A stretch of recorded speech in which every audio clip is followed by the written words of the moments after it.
ছেলের মঙ্গল কামনায় রক্তদান সত্যি এক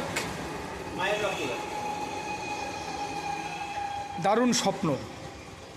এই স্বপ্ন অপরকে ভালো রাখার, এই স্বপ্ন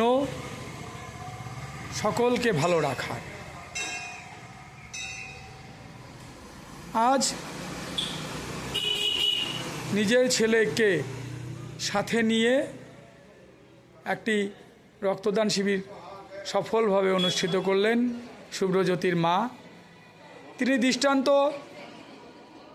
দিনহাটার, তিনি দৃষ্টান্ত কুচবিহার জেলার, তিনি দৃষ্টান্ত আমাদের দেশের।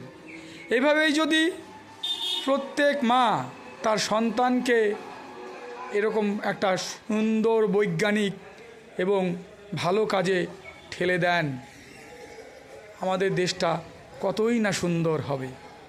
সেই আমাদের দেশ সুন্দর হয়ে উঠুক, শুভ্রজ্যোতির মায়ের মতো প্রত্যেকটি মা এই রকম সুন্দর কাজ করুন, ভালো থাকুন, সেই আশা সকলের কাছে রাখছি।